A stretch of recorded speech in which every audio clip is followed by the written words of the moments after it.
We're gonna go sledding. I'm already bagged up.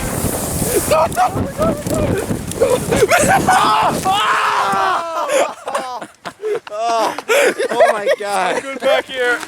Wow. Oh yeah.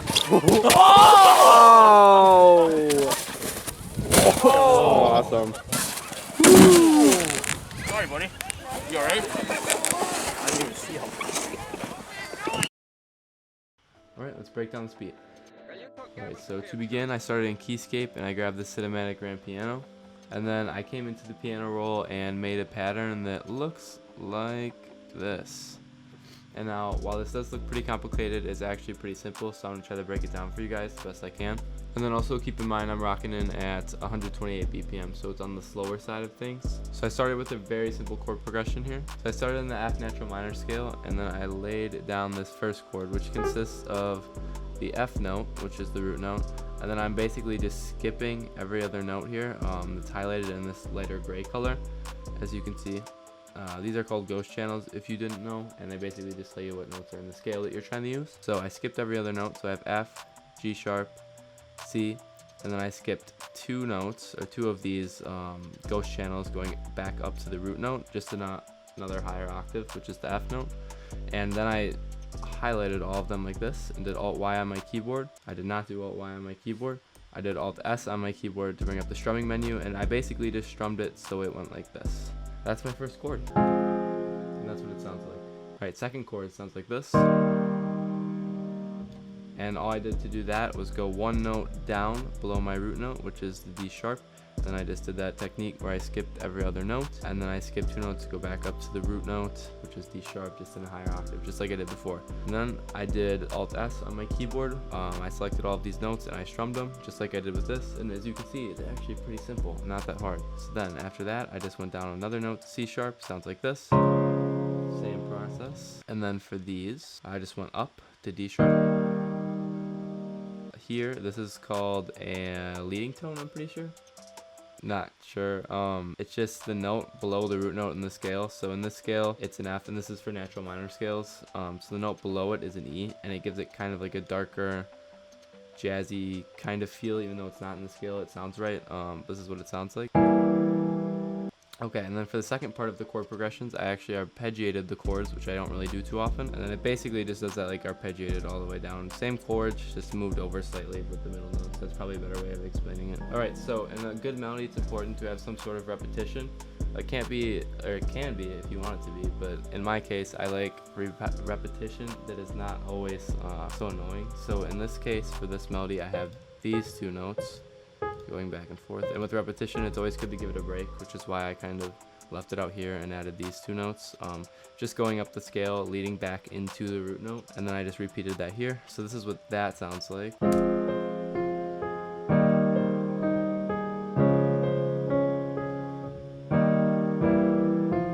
Notice how I gave it a nice break there, because all good melodies have to have some sort of break. It's not a good thing when you have a melody that just keeps going. You need some break for the listener's ear before you get right back into it. So then this, it's like a top melody here. We'll play it and then we'll go from there.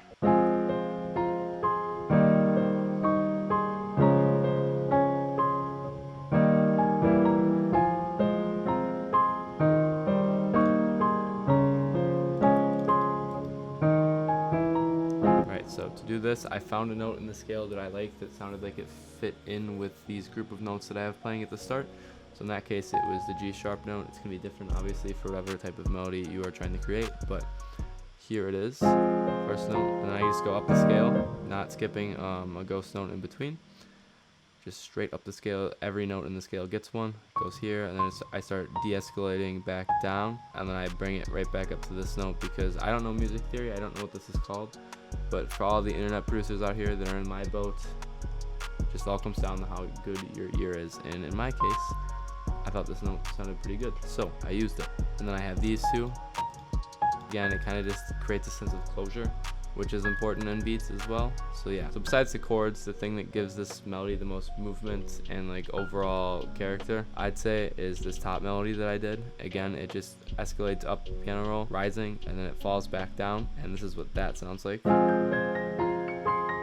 I started it a little bit later, as you can see, which kind of gave it a more realistic feel, because obviously if you're playing a piano, you can't press down all of these notes at the same time. Like eventually you're gonna run out of fingers. It keeps the strumming effect going, as you can see. Like this whole thing is strummed. Like this is the first note that's played right on time here. And then I just went up the scale, and I have this one off-centered a little bit, just because again, you're trying to make it feel as realistic as possible. And then I have this one delayed a little bit to create like a little, or to throw off the listener, I should say, because that's always a good thing to do in melodies. And then it's just that rising and the falling. And again, with these notes, these closure notes as I'm going to call them, they are decided, at least for me, by ear, just like all of this basically is. I only know a little bit about chords, to be honest, and really not too much. So yeah, so that's the first part. And then this is just like another leading kind of thing, again by ear.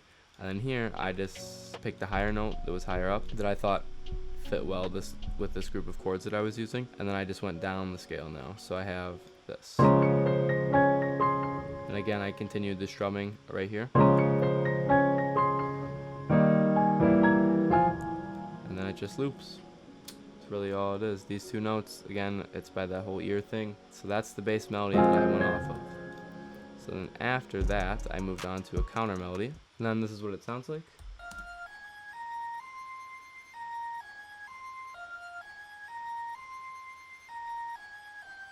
So in my opinion, I thought it was a little bit too fast, so I put good old halftime. If you don't have halftime, another alternative is gross beat, which is just a half speed plugin within gross beat, so it creates this.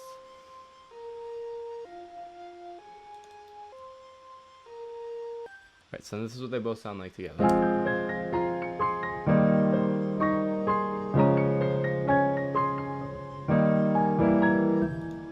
So after that, I moved on to this expand preset. I'm going kind of contrasting the fast melody that I have going at the start for the first two bars with something a little bit more slower. And then where the faster melody kind of starts dropping off, it gets into a little bit less of an amount of notes. I move into like a faster melody here, if that makes any sense. Like I'm contrasting the two. And then all I did was this for effects. I put on RC20. Threw on retro color, and then mess with these settings until I got them to my liking. RC20 is a great plugin. I am slouching. Wow. So after that, I have this flute. Alright, so without any effects on it, this is what this flute sounds like.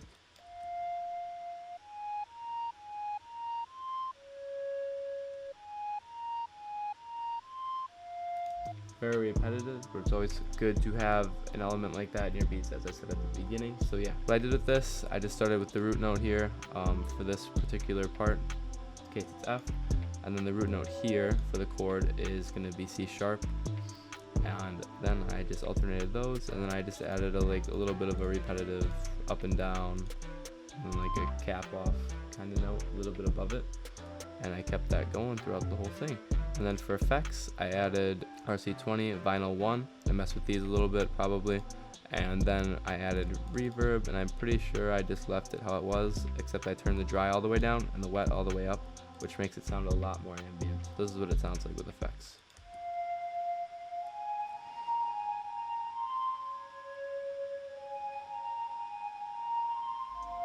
Alright, so then that is basically it for the melodies, except at the start I rendered out all of these 4 sounds into one MP3 file, and I put it in here, and then before I pitched it down an octave, this is what it sounds like.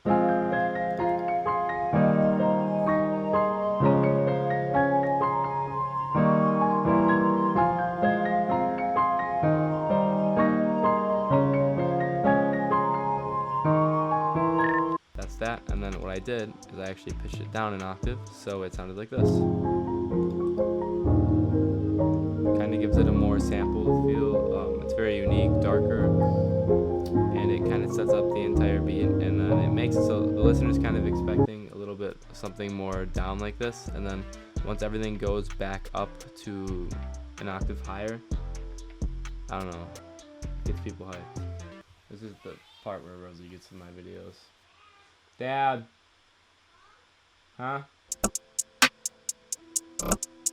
And I have these. If you don't know how to do this, I click this, put it here, So it's like this. We'll put it up here. I stretched it. I went like this, and I pressed Alt U, and then I basically just changed the velocities by going like this.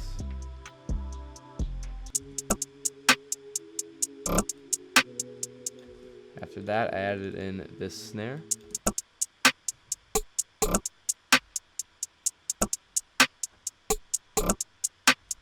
And after that, I added in this perk.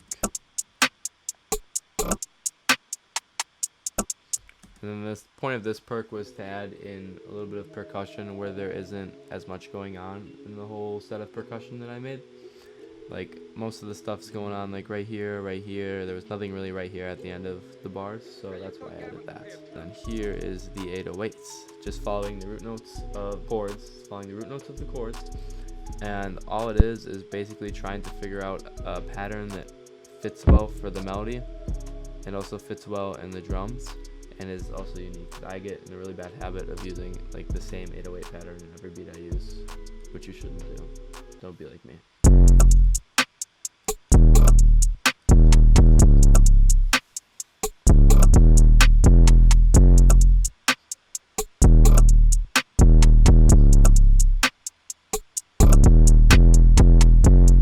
And then I added in this kick. It's an awesome kick. I love it. Side piece arrow kit from the side piece lead flying drum kit. And all I did was copy and paste the kick pattern, or the 808 pattern. And once I had it in to my piano roll, I pressed Alt, say like a couple notes were like up here and down here and right here. You press Alt K on your keyboard and it brings them all down to C. Oh yeah, I added this sound right before the drop. My microphone stand fell down really far. And it's gonna keep falling down. What's this called? The verse. I have a different sound that I forgot to mention. It's this expand float or sound. I just added halftime, and then this RC20 to it. Every 2 bars, I took it out and I placed in wherever this would be after 2 bars. So I took this part, I put it in there, and then I put the end of it in there as well, and then like just chopped off this part of it, of this expand, chopped this part off of it and kept it going after that. Hopefully that makes sense. I'm trying to make it make sense, but yeah, this is what that sounds like.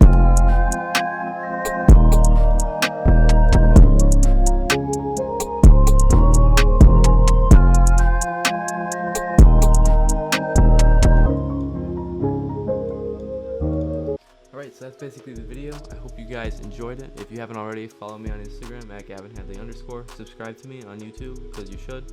And I'm going to try to do more of this styled content more often from now on.